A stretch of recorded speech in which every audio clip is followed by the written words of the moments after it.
Okay, if you can begin by saying your name and spelling it out and saying where we are right now. My name is Curt Johansen, and it's spelled C-U-R-T-J-O-H-A-N-S-E-N, and we are in Oakland, California. Great, and if you can begin by saying something you're passionate about. I'm passionate about sustainable community. Sustainable community is a term that is getting more and more current with mainstream people now, because sustainability is a term that's being used in a lot of ways. But sustainable community really is about building communities that last a long time and actually have built-in environmental and social components to them that differentiate them from what I call unsustainable communities. Great, and can you talk about a project you might be working on that relates to that passion? Sure. I actually am involved in a project in Napa County, which intends to try to create, on a format of an eco-village, a small residential and commercial community that is a net zero energy community. So in other words, it will generate more power than it will use. It will grow its own food. 80% of its food needs will be met by a farm that's right on the property. It will have transit to get people out of their cars so that people will be able to get around with buses, bicycles, walking, but even other forms of transit that will allow people to have options. It will have an eco-literate component, meaning that the behaviors that we will encourage through systems in the community will foster sustainability, so that conservation will become a way of life for people who live there. You won't be able to not have conservation be a part of the way you think. So conservation of water, clean air, all of those kinds of things will be built in as a system. And green building, of course. So all the buildings will be very green. We will use passive as well as active sustainable design features. Obviously solar will be everywhere, geothermal. Can't use wind in that project. We don't have enough wind, otherwise we'd be using wind. But those are the features that are built into the community that will make it one of the most sustainable in the country. Wow. And can you talk about a challenge that has come up throughout the development of that process? Yeah, there's a challenge in any new community to try to create, in that people fear change. So we are actually partnering up with a college that owns the property and that has a lot of needs for affordable housing. So a huge part of the project is affordable housing. More than half of the homes will actually be affordable for people with low, very low, and moderate incomes. And so that aspect of it scares people, because they have this image of what affordable housing looks like. And it's true, in many places affordable housing isn't well maintained. It leads to problems because it's not taken care of like market rate communities are. But our approach is very different. We actually intend to intersperse the affordable units with the market rate units, treat everybody equally, have everybody be agreeable to all the same types of controls and behavior patterns, so that there will be no chance that there's the haves and the have-nots. But that's a concept that many people aren't familiar with. So it's a challenge to get them to feel trusting and comfortable that we will actually make this work, and they won't end up with a substandard community.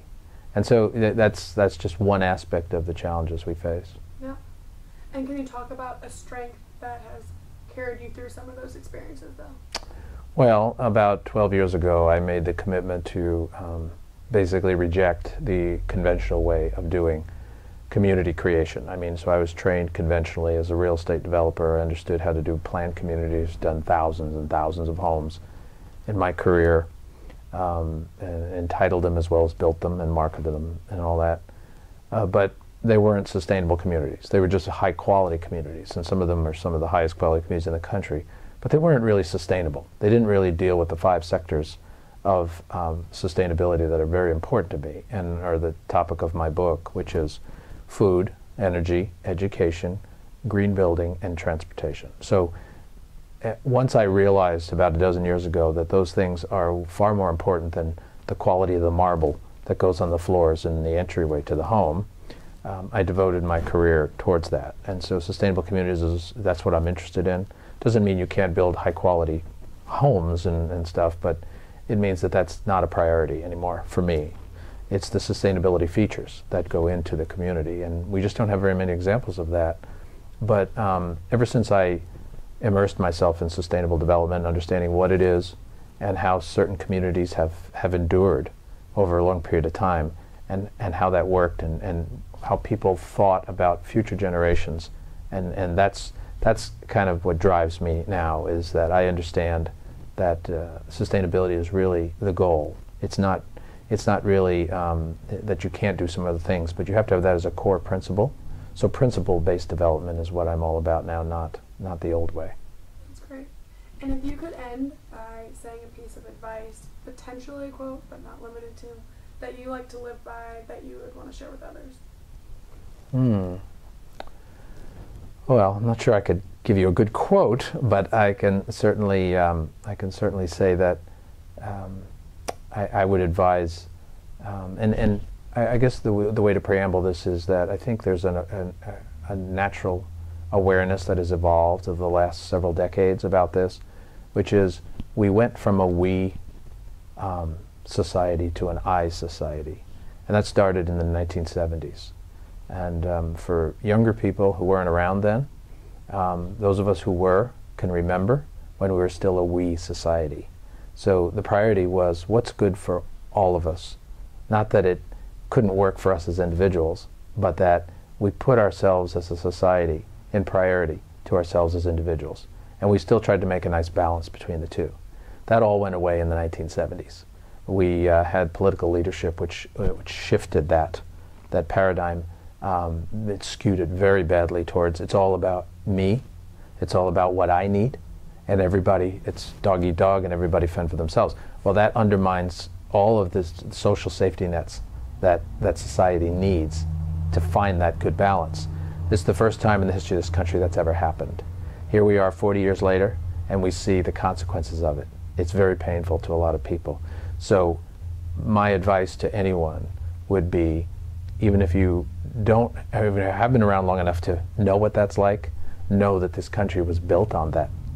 And that's one of the reasons it's one of the greatest countries in the world. But we keep letting it erode. We've got to get back to a we mentality over an I mentality.